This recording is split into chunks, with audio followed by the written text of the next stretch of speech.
पुन्हा एकदा आपल्या सगळ्यांचं 9 वाजताच्या मॉर्निंग प्राईम टाइम बुलेटिनमध्ये स्वागत आहे। आपण बघणार आहोत राज्यभरातल्या तसंच राष्ट्रीय आणि आंतरराष्ट्रीय स्तरावरच्या महत्त्वाच्या घडामोडी। मात्र आता सुरुवात करणार आहोत आजच्या 4 महत्त्वाच्या बातम्यांनी। त्यापैकी पहिली बातमी ती म्हणजे अत्यंत महत्त्वाची अशी खड्ड्यांबाबतची आणि अर्थातच त्याच्या दौऱ्याबाबतची। बऱ्याचदा होतं असं की आपल्या विभागात खड्डे पडतात पण कोणीच त्याच्याकडे लक्ष देत नाही। आता याच्यावर एक छोटा सोपा असा उपाय आहे। तुमच्या विभागातले खड्डे तुम्हाला लवकरात लवकर जर बुजवून घ्यायचे असतील तर पटकन छोटासा कार्यक्रम ठेवा आणि एखाद्या मंत्र्यांचा दौरा ठेवा, म्हणजे रातोरात खड्डे बुजवले जातील। आता असं मी का म्हणतोय हे तुम्हाला कळणार आहे आमच्या पहिल्या बातमीमध्ये। आजची दुसरी बातमी असणार आहे ती म्हणजे अंतरवाली सराटीतनं कारण मराठा आंदोलक मनोज जरांगे पाटील हे आता पुन्हा एकदा एका निर्णायक आंदोलनाकडे वळत आहेत आणि आज अंतरवालीत त्या संदर्भात एक बैठक होणार आहे। त्याची पुढची दिशा आज असणार आहे। त्या संदर्भातले अधिकचे अपडेट्स आपण बघणार आहोत। आजची तिसरी बातमी शेतकऱ्यांसाठी अत्यंत महत्त्वाची आहे आणि दिलासादायक आहे, कारण पीक विमा योजनेला अखेर मुदतवाढ मिळालेली आहे। आता ती किती मुदतवाढ आहे ते आपल्याला आजच्या तिसऱ्या बातमीत जाणून घ्यायचं आहे। आणि आजची चौथी बातमी सर्वसामान्यांसाठी अत्यंत महत्त्वाची पावसासंदर्भातली बातमी आहे, कारण मध्ये मध्ये पाऊस थोडा ब्रेक घेताना बघायला मिळतोय। मात्र कोकण आणि पूर्व विदर्भात तो पुन्हा एकदा बरसण्याची शक्यता आहे। चारही बातम्या आपण विस्तारानं बघणार आहोत। सुरुवात करूया पहिल्या मोठ्या बातमीला। तर चाकण औद्योगिक परिसरातील खड्ड्यांवरनं राजकीय वातावरण चांगलंच तापलेलं। गेल्याच आठवड्यात चाकणमधील उद्योजकांनी आपल्या समस्या सुद्धा मांडल्या। यानंतर आज उद्योग मंत्री उदय सामंत यांनी चाकण येथे उद्योजकांसोबत चर्चा करण्याची ठरवली। आता उदय सामंत बैठक घेणार आहेत, त्यात उद्योजकांच्या समस्या जाणून घेणार आहेत। पण एक महत्त्वाची गोष्ट म्हणजे उदय सामंतांच्या दौऱ्यापूर्वी कंत्राटदारांनी सगळे खड्डे बुजवून टाकले। आता मंत्री पाहणी करायला आल्यावर खड्डे बुजवले जात आहेत, पण मग सर्वसामान्यांचं काय? चाकण सारख्या ठिकाणी असलेल्या उद्योजकांचं काय? असे सवाल या निमित्तानं विचारले जात आहेत।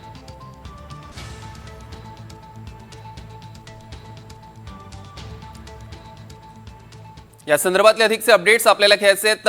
चाकणहून अविनाश पवार आपल्या सोबत जोडले गेलेत। अविनाश, खरं तर कालपर्यंत चाकणमध्ये खड्डेच खड्डे होते, पण आज मंत्री येणार आहेत, खड्डे बुजवले गेलेत, काय अधिकची माहिती? सौरभ, खरं तर आपली हीच दुरावस्था आहे की ज्या वेळेस जीव जातात लोकांचे, म्हणजे जवळजवळ दिवसाआड या चाकणमध्ये जीव गेलेले आहेत। वर्षभरात 399, आता 2 दिवसांपूर्वी अजून दोघांचा बळी गेला, म्हणजे 400चा आकडा पार केलाय। म्हणजे किती भयानक वास्तव आहे। आणि उद्योग मंत्री उदय सामंत आज इथे चाकणमध्ये भेट देणार होते। त्यानंतर रात्री कंत्राटदाराने हे खड्डे बुजवण्याचे सगळं जे काही यंत्रणा आहे ती राबवून वेगवेगळ्या ठिकाणी जे खड्डे पडले ते बुजवण्याचा क्रम लावलेला आहे। मात्र आपण जर पाहिलं तर गेल्या अनेक दिवसांपासून ही परिस्थिती इथे का होती? 20 कंपन्या ह्या स्थलांतरित होऊ लागलेल्या आहेत। शेवटचा इशारा दिल्यानंतर सगळ्यांची धावपळ सुरू झालेली आहे। आता याच्या अगोदर देखील अनेकदा या चाकणमध्ये भेटी झालेल्या आहेत। दिवंगत जे उपमुख्यमंत्री अजित पवार होते त्यांनी इथं पहाटे भेट दिली होती, संपूर्ण रस्त्यांची पाहणी केली होती, इथली अवस्था पाहिली होती, कारण त्यावेळी इथल्या गावकऱ्यांनी या MIDC ला टाळं ठोकण्याचा इशारा दिला होता। आणि त्याच्यानंतर देखील हीच परिस्थिती तशीच आहे। आता जर आपण पाहिलं तर एक जी महिला सिक्युरिटी गार्ड होती सानवी पांचाळ, ती चिखलावरून घसरून त्या कंटेनर खाली गेली। असे अनेक जे प्रकार आहेत, कोणी जायबंदी झाले। आज उद्योग मंत्री उदय सामंत या ठिकाणी भेट देतात। यावेळी सगळं प्रशासन आता झटून कामाला लागलेलं आहे। काल देखील आदित्य ठाकरे यांनी इथे भेट दिली, त्याच्या अगोदर रोहित पवार यांनी भेट दिली। मात्र ही जी परिस्थिती आहे ती बदलायला इतका उशीर का झाला हा खरा सर्वसामान्यांचा प्रश्न आहे, कारण अनेकांनी आपल्या घरातल्या व्यक्ती गमावल्या। आज उद्योग मंत्री उदय सामंत या ठिकाणी भेट देणार आहेत, रस्त्याची देखील पाहणी करणार आहेत, कंपन्यांचे जे काही अधिकारी आहेत त्यांच्याशी बातचीत करणार आहेत। इथला जो HP चौकातला कोर्टयार्ड हॉटेल आहे त्या ठिकाणी ते देखील पत्रकार परिषद घेणार आहेत। आज उदय सामंत कशा पद्धतीने निर्णय घेतात हे देखील पाहणं तितकंच गरजेचं असणार आहे, कारण चाकण MIDC धोक्यात आलेली आहे। चाकण MIDC मुळे इथल्या परिसरातला विकास झालेला आहे। चाकण MIDC आशिया खंडातली ऑटोमोबाईल मोठं हब म्हटलं जातं आणि अशा चाकणची परिस्थिती का झाली आहे यावर आता उपाययोजना होणं गरजेचं आहे। सौरभ, निश्चितच या संदर्भातले अधिकचे अपडेट्स आम्ही तुमच्याकडनं घेणारच आहोत। तुर्तास धन्यवाद। आणि याची दुसरी मोठी बातमी असणार आहे ती रायगडमधनं। महाड MIDCतील इंडो अमाइन्स कंपनीत गॅस गळती झालेली आहे। हायड्रोक्लोराइड ऍसिड मधनं निघणाऱ्या गॅसची ही गळती झाली आणि यामुळे 8 जणांना त्रास झालाय। यामध्ये एका कामगाराचा उपचारादरम्यान मृत्यू झाला। अमित कुमार, वय वर्ष 28, बिहारचा राहणार आहे तो। या मृत कामगाराचं नाव आहे. महाडच्या MMA रुग्णालयात प्रथमोपचार करून काही रुग्णांना खासगी दवाखान्यात दाखल सुद्धा करण्यात आलंय. या क्षणाची एक मोठी बातमी आपण बघतोय. महाड MIDC मध्ये एका कंपनीत गॅस गळती झालेली आहे आणि याच गॅस गळतीमुळे एका कामगाराचा मृत्यू झालाय. या संदर्भातले अधिकचे अपडेट्स आपण घेणार आहोत. मेहबूब जमादार आपले प्रतिनिधी आपल्यासोबत फोन लाईन वरून जोडले गेलेत. मेहबूब, काय अधिकची माहिती आत्ताची? काल संध्याकाळी महाडच्या MIDC मधील एका कंपनीमध्ये ही गळती झालेली. इंडो अमाइड नाव आहे. या कंपनीमध्ये जे रासायनिक विविध जे गॅस असतात जे इंडस्ट्रियल यूज साठी लागतात अशा गॅसवर प्रक्रिया होऊन उत्पादन केले जाते. यातील हायड्रोक्लोराईड हा जो गॅस आहे या हायड्रोक्लोराईड ऍसिड मधून निघणाऱ्या गॅसची गळती होऊन परिसरामध्ये कंपनीमध्येच नाही तर परिसरामध्ये ही गळती पसरली व गॅस पसरला. त्यामुळे येथे कामगारांनाही त्रास झाला व परिसरातील लोकांनाही त्रास झाला. एकूण 8 जणांना या गॅस गळतीचा त्रास झाला. यातील एकाचा मृत्यू झालाय जो बिहारचा होता, अमित कुमार. याचा मात्र या ठिकाणी उपचारासाठी जेव्हा MMA रुग्णालयात म्हणजेच महाड मॅन्युफॅक्चर असोसिएशन जो रुग्णालय आहे MIDCचा त्यांच्या रुग्णालयात उपचारादरम्यान एकाचा मृत्यू झालाय. बाकी 7 जणांवर उपचार चालू आहे. रात्री उशिरापर्यंत या 7 जणांवर उपचार चालू होते व आज सकाळी काहींची तब्येत व्यवस्थित झाली आहे. 3 ते 4 जणांना सोडण्यात आले. अद्याप 3-4 कामगार अजून उपचार घेत आहे. तरीही येथील फायर ब्रिगेड असो किंवा इतर ज्या प्रदूषण नियंत्रण महामंडळाच्या यंत्रणा असो यांनी कारखान्याला भेट दिलेली आहे व उपाययोजना सध्या करण्यात आलेल्या आहेत. निश्चितच मेहबूब, या सगळ्या परिस्थितीवर लक्ष ठेवून असतात त्याचे अपडेट्स आम्ही तुमच्याकडनं घेणारच आहोत. तर तास धन्यवाद. तर खड्ड्यांच्या मुद्द्यावरून नाशिकमधील राजकीय वातावरण चांगलंच तापलंय. उद्या नाशिकमध्ये ठाकरे सेनेच्या वतीनं सरकार आणि महापालिका प्रशासनाविरोधात जन आक्रोश मोर्चा काढण्यात येणार आहे. संजय राऊत स्वतः या मोर्चाचं नेतृत्व करतील. आज दुपारीच ते नाशिकमध्ये दाखल होणार आहेत. हा मोर्चा विराट असणार आहे असं पदाधिकाऱ्यांकडनं सांगण्यात येत आहे आणि शहरभर या मोर्चाचे होर्डिंग्स सुद्धा लावण्यात आलेले आहेत. नाशिकमध्ये खड्ड्यांचा प्रश्न खरं तर गंभीर बनलेला आहे आणि याच मुद्द्यावरून आता ठाकरे सेना देखील आक्रमक ही झालेली आहेत. सोमवारी खरं तर आता या खड्ड्यांच्या मुद्द्यावरून नाशिकमध्ये मोर्चा हा निघणार आहे. स्वतः संजय राऊत जे ठाकरे सेनेचे खासदार आहेत ते यामध्ये उपस्थित राहणार आहेत. तर माझ्यासोबत आता केशव पोरजे आहेत, गटनेते नाशिक महापालिकेचे ठाकरे सेनेचे. तात्या, कसा असणार आहे हा मोर्चा? हा मोर्चा अतिशय मोठ्या प्रमाणात आणि नाशिककरांना सोबत घेऊन नाशिकची जनता देखील या मोर्चात रस्त्यावरती उतरणार आहेत. विविध संघटनेशी आमची चर्चा चालू आहेत. लोक आणि विविध संघटना आमच्याशी स्वतःहून चर्चा करता की तुम्ही जो मुद्दा घेतला आहे हा नाशिककरांचा अतिशय जिव्हाळ्याचा मुद्दा आहे. कारण की आतापर्यंत 7 बळी गेले आणि आजही अनेक लोक दवाखान्यामध्ये ॲडमिट आहेत. कोणाचे हात मोडले, कोणाचे पाय मोडले. त्यामुळं येत्या 17 तारखेला हा मोर्चा अतिशय जोरात होणार. पण दुसरीकडे बघितलं तर गिरीश महाजन म्हणतात की 80% खड्डे हे बुजवलेले आहेत आणि 4-5 दिवसात खड्डेमुक्त नाशिक शहर होईल म्हणा. काय होतं, गिरीश भाऊंची कुठेतरी दिशाभूल केली जाते. ज्या रस्त्यांना खड्डे नाही त्याच रस्त्यांनी गिरीश भाऊंना घेऊन जातात आणि दाखवतात की भाऊ खड्डे बुजवले आहेत. पण भाऊंना खरी परिस्थिती जर बघायची असेल तर भाऊंनी आमच्यासोबत यावं. आम्ही भाऊंना दाखवून देऊ किती टक्के खड्डे बुजले आहेत. बरं, पण राजकीय तुमचा खरं तर हा विषय आहे जे तुम्ही खड्ड्यावरून मोर्चा काढता असं देखील ते म्हणतात. बघा, कधी म्हणता ही नौटंकी करतो आम्ही, कधी म्हणता की हा राजकीय विषय आहेत.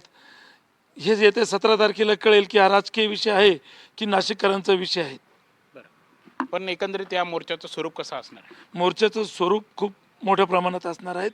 हा मोर्चा शालिमार कार्यालय इथून निघणार आहेत आणि हा मोर्चा डॉक्टर बाबासाहेब आंबेडकर पुतळा ते CBS ते राजीव गांधी भवन इथे खासदार संजय राऊत साहेब यांच्या भाषणाने हा संपणार आहेत.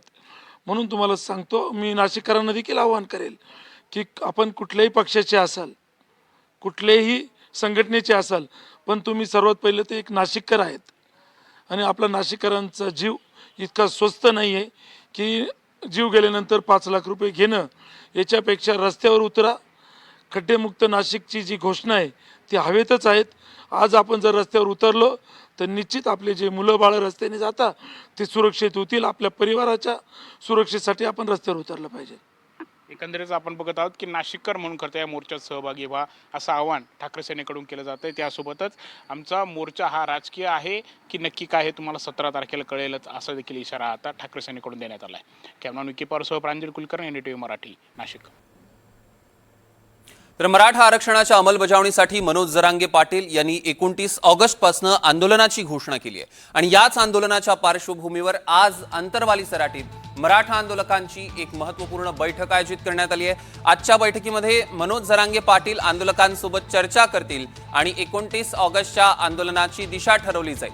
दरम्यान बैठकीनंतर जरांगे पाटील आंदोलनाबाबत आपली भूमिका स्पष्ट करणार असल्याची माहिती मराठा आंदोलकांनी दिलेली आहे. या संदर्भातले अधिकचे अपडेट्स आपल्याला घ्यायचे थेट जालन्याहून लक्ष्मण सोळुंके आपल्यासोबत जोडले गेलेत. लक्ष्मण, काय अधिकचे अपडेट्स? स्वरूप आपण जर बघितलं मराठा आरक्षणाच्या मागणीसाठी जे मनोज जरांगे पाटील यांनी 29 ऑगस्ट पासून आंदोलनाची घोषणा केलेली आहे. आपण जर बघितलं तर मराठा समाजाला हैदराबाद गॅझेट प्रमाणे जे प्रमाणपत्र मिळत आहेत मात्र ते प्रमाणपत्र अवैध ठरत आहेत. कारण की 1994चा जो कायदा आहे त्या कायद्यानुसार प्रत्येक आरक्षणाचा जो प्रमाणपत्र निघते त्याला पुरावे सादर करावे लागतात. त्यामुळे ते प्रमाणपत्र रद्द होत आहेत. त्याच पार्श्वभूमीवर आता मनोज जरांगे पाटील यांनी हे जे 1994चा जो कायदा आहे तो बदल करावा आणि मराठा समाजाला सरसकट आरक्षण मिळावं आणि प्रमाणपत्र मिळावं, त्यांचे प्रमाणपत्र वैध ठरावेत यासाठी आता पुन्हा 29 ऑगस्ट पासून आंदोलनाची घोषणा केलेली आहे. मात्र या आंदोलनादरम्यान आपण बघितलं तर मनोज जरांगे पाटील यांनी अनेक भाजपच्या कार्यकर्त्यांवर सुद्धा या ठिकाणी मोठ्या नेत्यांवर सुद्धा टीका केलेली होती. त्यानंतर पश्चिम महाराष्ट्राचा दौरा केल्यानंतर आता 29 ऑगस्टच्या आंदोलनाच्या पार्श्वभूमीवर आज मनोज जरांगे पाटील यांनी अंतरवाली सराटी या ठिकाणी मराठा अभ्यासक आणि त्याचबरोबर मराठा समाजाचे जे प्रमुख कार्यकर्ते आहे यांची महत्वाची बैठक बोलवलेली आहे. आणि या बैठकीदरम्यान आपण बघू शकतो की 29 ऑगस्टच्या आंदोलनाची पार्श्वभूमी या ठिकाणी ठरवली जाणार आहे. की आंदोलन कशा स्वरूपाचं आहे, कशा स्वरूपाचं असणार आहे याबाबत या ठिकाणी त्या सगळ्या सोबत या ठिकाणी चर्चा होणार आहे. त्याचबरोबर जो मराठा समाजाला प्रमाणपत्र हैदराबाद गॅझेटनुसार प्रमाणपत्र मिळत आहेत ते प्रमाणपत्र ज्यावेळेस वैधतेसाठी पाठवले जातात त्यावेळेस ते प्रमाणपत्र रद्द होत आहेत यावर सुद्धा महत्वाची चर्चा होणार आहे. संपूर्ण बैठकीनंतर मनोज जरांगे पाटील आपली भूमिका सुद्धा या ठिकाणी स्पष्ट करणार आहे. कारण की 29 ऑगस्टच्या आंदोलनाची जी मनोज जरांगे पाटील यांनी हाक दिली आहे अशा या आंदोलनाला बरेच मराठा आंदोलकांकडून आता हे आंदोलन मुंबईत झालं पाहिजे असे सुद्धा सोशल माध्यमाच्या माध्यमातून या ठिकाणी आता मागणी होऊ लागली आहे. मनोज जरांगे पाटील त्यावर सुद्धा या ठिकाणी निर्णय घेण्याची शक्यता आहे. सौरभ, निश्चित असा लक्ष्मण, या संदर्भातले अधिकचे अपडेट्स आम्ही तुमच्याकडनं घेऊ. तुर्तास धन्यवाद. आणि आता शेतकऱ्यांसाठी एक आनंदाची बातमी आहे, कारण पीक विमा योजनेसाठी अखेर मुदतवाढ देण्यात आली. कर्जदार शेतकऱ्यांना जिल्हानिहाय 17 ते 31 ऑगस्ट पर्यंत योजनेत सहभागी होता येणार आहे. अकोला जिल्ह्यातील कर्जदार शेतकऱ्यांना 20 ऑगस्ट पर्यंत पीक विमा योजनेत सहभागी होता येणार आहे.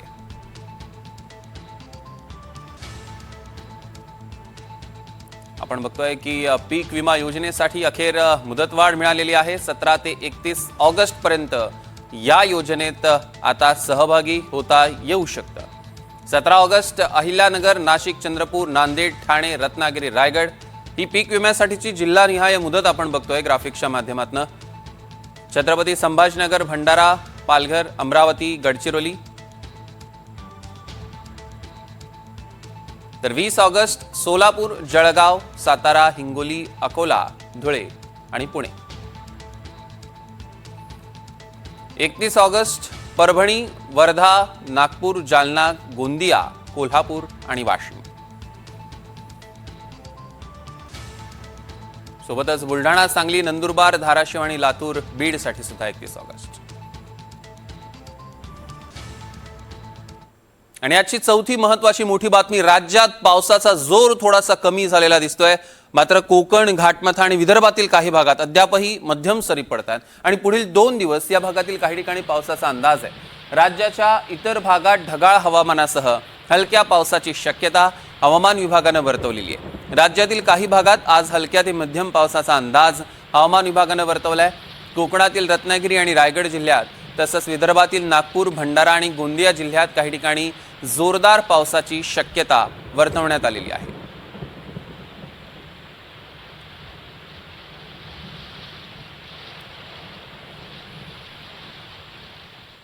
तर अकोल्याच्या राजकारणात एक गुप्त बैठक झाली आणि या गुप्त बैठकीमुळे मोठी खळबळ उडाली आहे.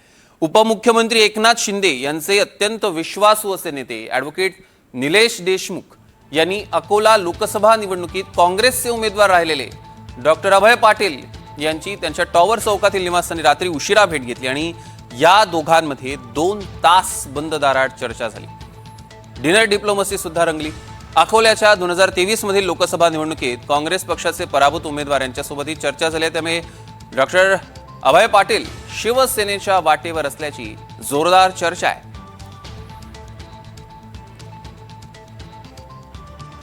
आपण दृश्यांमध्ये बघू शकतोय अकोल्यात राजकीय वर्तुळात चर्चांना उधाण आलेलं आहे, कारण निलेश देशमुख आणि अभय पाटलांची बंद दाराआड चर्चा झालेली आहे. त्यामुळे या बैठकीतनं पुढे काय निष्पन्न होतं हे बघणं अत्यंत महत्त्वाचं ठरेल.